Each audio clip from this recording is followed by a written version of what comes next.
Vàជំរាបសួរទាំងអស់គ្នាតាជាហៅបាទជួបខ្ញុំសាជាថ្មីនៅមេរៀនបន្តអញ្ចឹងគាត់ជាការចែករំលែកសម្រាប់ការរៀនភាសាចិនសម្រាប់អ្នកដែលមិនទាន់ចេះសោះអញ្ចឹងដូចជាលើករដងដែរខ្ញុំដកស្រង់ចេញពីសភៅ ASK1 ដោយលោកស្រីបានឃើញអញ្ចឹងបាទអរគុណច្រើនអញ្ចឹងមេរៀនបន្តនេះគឺមេរៀនទី2សិស្សចំណងជើងថាអរគុណសិស្សនីបាទសិស្សនីប្រែថាអរគុណបាទសិស្សនីអញ្ចឹងអត្ថបទបន្តនេះយើងមើលទាំងអស់គ្នាបាទមាន A មាន B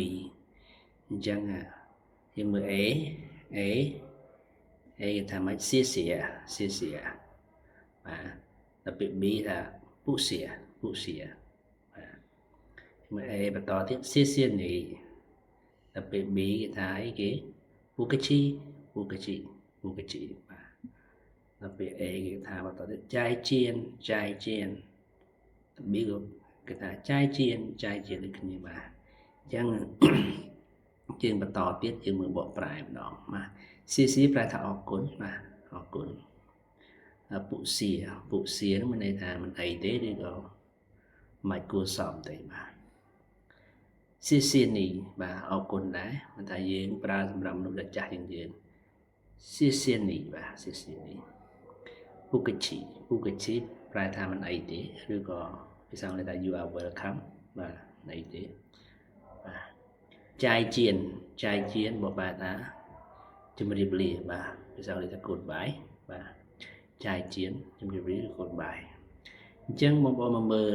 ការភាសាពាក្យនេះសៀនេះប្រែថាអរគុណបាទអរគុណបាទថៃសៀប្រែថាអរគុណច្រើនបាទពុនេះមានន័យថាទេឬក៏មិនបាទទេឬក៏មិនបាទចឹងមើលបន្តទៀតតែទៅពុកជីដែលខ្ញុំបានបញ្ជាក់មកអញ្ចឹងមានន័យថាមិនអីទេយើងនិយាយថា you are welcome បាទមិនអីទេបាទចាយជៀន